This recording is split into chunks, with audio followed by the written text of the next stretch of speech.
Di kelas guru meminta berdiri dengan suara kecang. Hanya ada satu anak perempuan yang berdiri. Teman sekelasnya yang lain menertawainya. Dia kenapa? Kumat lagi? Sangat menakutkan. Tapi mereka tidak tahu. Di depan beneran berdiri satu orang. Melihat tampangnya berubah, lalu berpindah ke depan anak perempuan. Anak perempuan langsung mengeluarkan payung yang ada jimatnya. Temannya ketakutan sampai lari pergi. Setelah pulang sekolah, hantu tetap mengikuti anak perempuan dari belakang. Menyerang di saat tidak ada orang di sekitar. Saat darurat, tiba-tiba muncul seorang paman yang berpakaian sangat heroik. Melihat dia menggunakan payung dan menghentakkan ke tanah. Dalam sekejap roh jahat itu menghilang. Anak perempuan dengan penasaran melihat payung paman itu. Ingin menukarnya dengan payung sendiri. Paman itu menyetujuinya. Lalu membawanya ke depan gua. Dan memberitahu anak perempuan untuk mengikuti jalan ini terus. Akan melihat rumah tanah. Di dalamnya ada sebuah kipas. Asal bisa membawa keluar kipasnya payung ini jadi milikmu. Anak perempuan dengan penasaran bertanya kepada paman itu. Kenapa kamu tidak pergi sendiri? Aman memberitahu anak perempuan. Itu adalah tempat yang tidak bisa dilihati manusia tapi hanya manusia yang bisa memasukinya. Anak gadis sudah mengerti. Beberapa menit kemudian dia sampai di jembatan gantung. Menarik pintu itu lalu masuk ke dalam. Tampangnya seperti istana. Tempat duduk pemilik istana terdapat sebuah kipas. Anak gadis tersebut mengambilnya. Tapi belum berjalan beberapa langkah. Muncullah pria yang berbaju merah. Di samping telinga anak perempuan terdengar suara pesan dari paman itu. Biarpun mendengar apapun jangan dipedulikan. Jadinya dia berbalik badan untuk pergi. Malah diangkat oleh pria itu. Anak gadis tetap berpura-pura tidak mendengar apa-apa. Sayangnya tetap ketahuan oleh pria itu. Di bawah ancaman pria itu, anak gadis menceritakan kesepakatannya dengan paman itu. Pria itu memberitahu anak perempuan, paman itu adalah siluman. Jika membawa kipas ini keluar akan berubah menjadi tengkorak. Pria itu berjanji akan menjaganya, tapi dia harus meniup lilin itu. Anak perempuan mengambil penutup lilin itu. Di saat sudah mau ditutup malah berhenti. Dia tahu jika pria itu tidak bisa mengerjakannya sendiri sehingga meminta tolong kepadanya. Dia meminta pria itu untuk berjanji akan melindunginya dengan baik. Jika tidak jangan berharap dia akan meniup lilinnya. Pria itu berjanji pada anak perempuan. Hanya menyebut namanya Sun Wukong. Langsung akan sampai di sampingnya untuk melindungi dia. Melihat dua orang menempelkan telapak tangan. Janjinya tidak akan terhancurkan selamanya. Diikuti oleh lilin yang mati satu persatu. Rantai di tangan Wukong berubah menjadi abu. Dia yang sudah keluar, menjentikkan jarinya terhadap anak perempuan. Satu bola terang terbang keluar dari otaknya. Ini adalah ingatan tentang nama Sun Wukong. Kali ini anak perempuan tidak akan menyebut namanya selamanya. Di saat Sun Wukong mengatakan dirinya sangat pintar, satu hantu jahat memberitahunya, Sam Zhang terlahir kembali di dunia. Sekumpulan anak kecil bermain di depan pohon besar. Anak perempuan juga datang, tapi malah ditolak dengan tanpa perasaan. Tangannya tergores.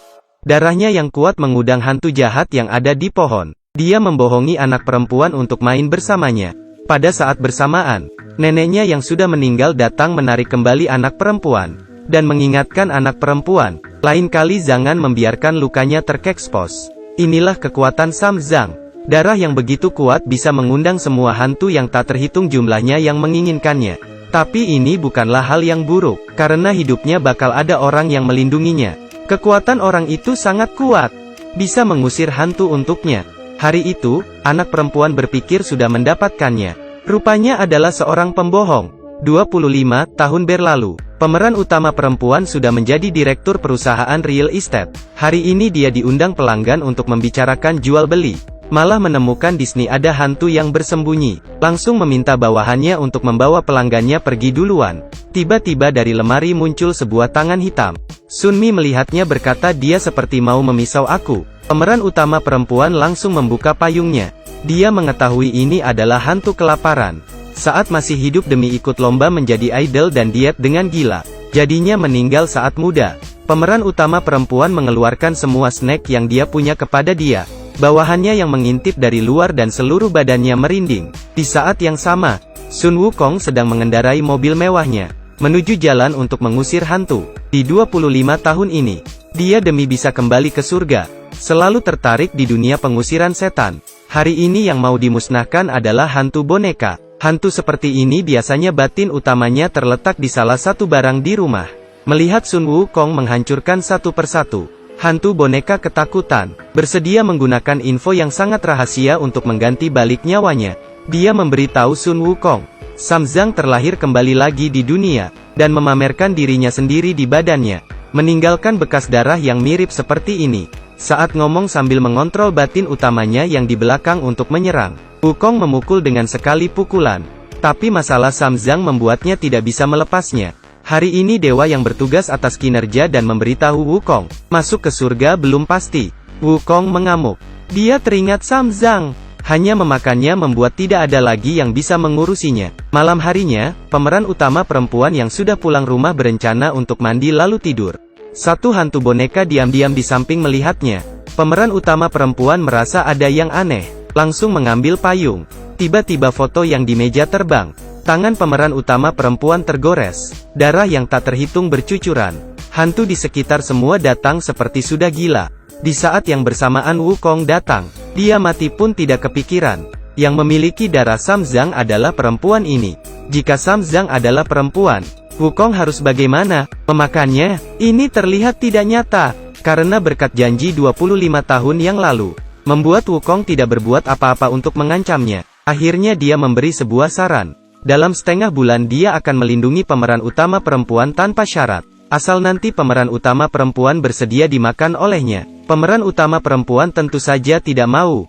Tapi di jalan pulang, dia diculik oleh sebuah tangan hitam. Di saat darurat Wukong turun dari langit. Tapi siapa yang akan menolonginya kedua kali? Pemeran utama perempuan tidak puas. Salah satu cara yang bisa menolonginya adalah, yaitu mengingat nama yang dilupainya dulu. Pemeran utama perempuan mengambil buku dan membaca satu persatu. Di saat ini bawahannya datang memberitahu ada yang ingin bertemu dengannya. Pemeran utama perempuan melihat tampangnya. Ternyata adalah paman berpayung hitam pada saat itu. Saat ini dia sedang merekrut artis untuk perusahaannya. Pemeran utama perempuan masuk ke panggung, membuka luka di tangannya. Darah yang dipancarkan membuatnya hampir tidak tahan. Ternyata paman ini adalah siluman sapi. Demi masuk surga, dia selalu bertahan untuk tidak memakan manusia. 1000 tahun berlalu. Sudah mau berhasil. Tidak boleh gagal. Jadi dia memberitahu semua hal yang ingin pemeran utama perempuan ketahui. Nama Sun Wukong. Tapi pemeran utama perempuan bahkan tidak ingat sama sekali. Selagi tetesan ingatan itu tidak kembali, akan selamanya seperti ini. Jadi siluman sapi itu membawanya ke kedai sampah, membeli sebuah barang ajaib bernama Jin Guzhou. Asal dipakaikan ke Sun Wukong, maka akan mendengar perkataan pemeran utama perempuan. Malam ini pemeran utama perempuan mengajak Sun Wukong keluar. Berkata jika berkencan dengan dirinya maka akan memenuhi keinginan Sun Wukong. Saat berpisah memberinya Jin Guzhou, tapi belum sempat menggunakannya. Di saat keigatan pengusiran setan, ditarik masuk oleh hantu liar masuk ke dalam lukisan. Setelah mengetahuinya Wukong jadi gelisah. Daging yang sudah didekat tidak boleh hilang. Jadi dia ikut masuk ke dalam lukisan. Di sana dia menemukan pemeran utama perempuan. Dua orang bagaimanapun tetap tidak bisa keluar dari lukisan. Ternyata lukisannya sudah dibakar siluman sapi.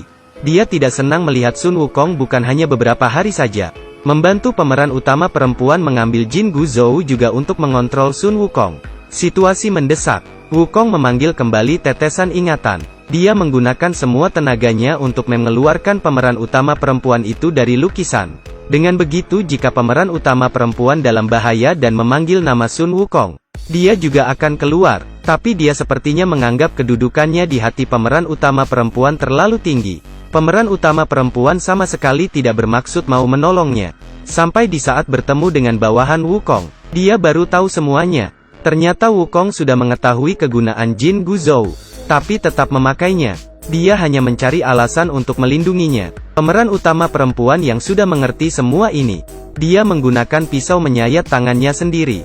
Darahnya mengundang hantu jahat yang tak terhitung jumlahnya. Hanya melihat pemeran utama menjerit menghadap langit. Sun Wukong, pahlawan yang hanya miliknya muncul.